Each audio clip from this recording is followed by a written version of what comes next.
Hi everyone, welcome back to flavours with Subha. இன்றைக்கி வந்து ஒரு சூப்பரான ஈவினிங் ஸ்நாக் தான் செய்ய போகிறேன். நல்லா கிறிஸ்பியாக பொட்டேட்டோ மினி பைட்ஸ் தான் செய்ய போகிறேன். இது பசங்களுக்கெல்லாம் ரொம்ப பிடிக்கும்.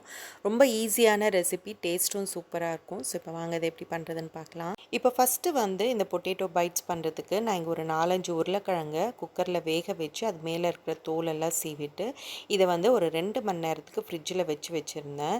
நல்லா சில்லான பிறகு இதை நல்லா பொட்டேட்டோ மேஷரை வச்சு மேஷ் பண்ணிக்கோங்க. பொட்டேட்டோவை வந்து கரெக்டாக வேக வச்சுக்கோங்க. கொஞ்சம் ஓவராக குக் ஆகிடுச்சுன்னா அதில் வந்து தண்ணி விட்ட மாதிரி ஆகிடும். அப்புறம் உங்களுக்கு மாவு வந்து ரொம்ப ஸ்டிஃபாக இருக்காது, உங்களுக்கு கிறிஸ்பியாகவும் கிடைக்காது. ஸோ கரெக்டாக வந்து வேக வச்சுக்கோங்க. ஸோ இப்போது நான் வந்து இந்த பொட்டேட்டோவை எல்லாத்தையும் நல்லா மேஷ் பண்ணி எடுத்துக்கிறேன்.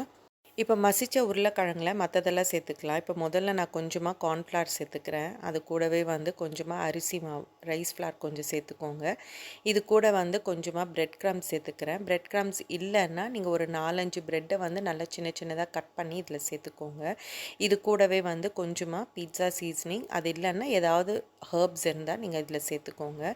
அது கூடவே வந்து கொஞ்சமாக காரத்துக்கு ஏற்ற மாதிரி சில்லி ஃப்ளேக்ஸு, அதுக்கப்புறம் கொஞ்சமாக பெப்பர் பவுடர், அதுக்கப்புறம் கொஞ்சம் கரம் மசாலா, அதுக்கப்புறம் இதுக்கு தேவையான அளவுக்கு உப்பு, அதுக்கப்புறம் நல்லா பொடிசாக கட் பண்ண பூண்டு, இது எல்லாத்தையும் வந்து இதில் சேர்த்துக்கோங்க.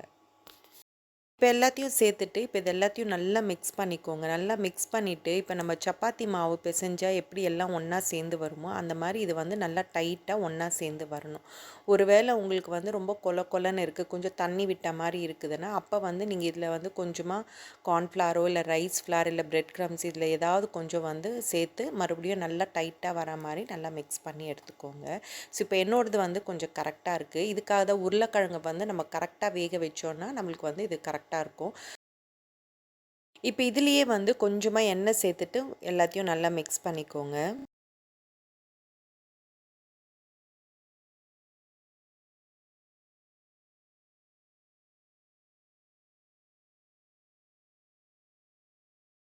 இப்போ இந்த அளவுக்கு வந்து எல்லாம் ஒன்றா சேர்ந்து வர மாதிரி நல்லா மிக்ஸ் பண்ணிக்கோங்க. நம்ம மாவு எப்படி மிக்ஸ் பண்ணி வச்சுப்போமோ அந்த மாதிரி மிக்ஸ் பண்ணி வச்சுக்கோங்க.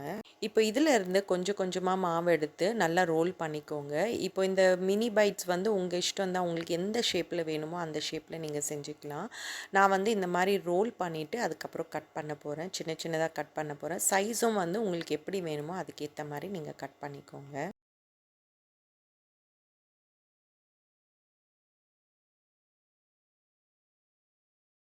இப்போ இந்த மாதிரி நல்லா ரோல் பண்ணிவிட்டு இப்போ இதை வந்து நம்ம சின்ன சின்னதாக கட் பண்ணிக்கலாம். சைஸ் வந்து உங்களுக்கு ஏற்ற மாதிரி நீங்கள் கட் பண்ணிக்கோங்க. இப்போ நான் எல்லாத்தையும் கட் பண்ணிவிட்டு அதுக்கப்புறம் ஒன்றா எடுத்து லைட்டாக வந்து மேலே ப்ரெஸ் பண்ணிக்கோங்க. நல்லா ஈவனாக வர மாதிரி லைட்டாக கொஞ்சம் நான் ஓவல் ஷேப்பில் பண்ணுறேன். உங்களுக்கு ரவுண்ட் ஷேப்பில் வேணும்னா கூட நீங்கள் செஞ்சுக்கலாம். ஸோ இப்போ இது எல்லாத்தையும் நம்ம ரெடி பண்ணிக்கலாம். இப்போ பசங்களுக்கெல்லாம் நீங்கள் பண்ணுறதா இருந்தால் உருளைக்கிழங்குல மசாலாலாம் சேர்க்கும்போது சீஸை வந்து நல்லா கிரேட் பண்ணி சேர்த்துக்கலாம். அப்படி இல்லைன்னா நீங்கள் இந்த மாதிரி ஷேப் பண்ணும்போது உள்ளே வந்து ஒரு சின்ன பீஸ் சீஸை வச்சுட்டு கூட மேலே கவர் பண்ணி பால் ஷேப்பில் பண்ணி கூட நீங்கள் ஃப்ரை பண்ணிக்கலாம். அது சாப்பிடும்போது சீஸ் வந்து உள்ளே நல்லா மெல்ட் ஆகிருக்கும். பசங்களுக்கெல்லாம் ரொம்ப பிடிக்கும். அந்த மாதிரி கூட நீங்கள் ட்ரை பண்ணலாம். இப்போ எல்லாத்தையும் வந்து நான் ரெடி பண்ணிட்டேன். இப்போ இதை வந்து நம்ம ஃப்ரை பண்ணிக்கலாம். ஃப்ரை பண்ணுறதுக்கு நான் இங்கே ஒரு கடாயில் கொஞ்சமாக எண்ணெய் ஊற்றி மீடியம் ஹீட்டில் ஹீட் பண்ணி வச்சுருக்கேன். இப்போ இதில் வந்து நம்ம செஞ்சு வச்சுருக்கிற அந்த பொட்டேட்டோ மினி பைட்ஸை வந்து ஒன்றா சேர்த்துக்கோங்க. சேர்த்துட்டு மீடியம் ஹீட்லேயே வச்சு நல்லா 2 சைடும் கலர் மாறி நல்லா கிறிஸ்பியாக வர வரைக்கும் ஃப்ரை பண்ணிக்கோங்க.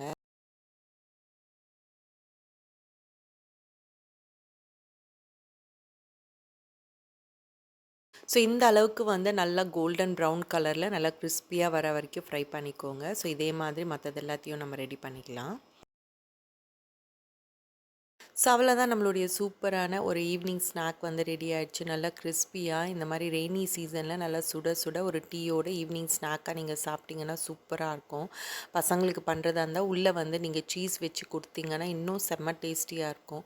ஸோ இதே மாதிரி நீங்களும் ட்ரை பண்ணி பாருங்கள். ஸோ அவ்வளோதான், இதோட இந்த வீடியோ முடியுது. நெக்ஸ்ட் வேறு ஒரு இன்ட்ரெஸ்டிங்கான வீடியோட உங்களை பார்க்குறேன். என்னோடய வீடியோஸ் எல்லாம் உங்களுக்கு பிடிச்சிருந்ததுன்னா ப்ளீஸ் மறக்காமல் ஃப்ளேவர்ஸ் வித் சுபாக்கு சப்ஸ்கிரைப் பண்ணுங்கள் அண்ட் ஷேர் பண்ணுங்கள். தேங்க்யூ.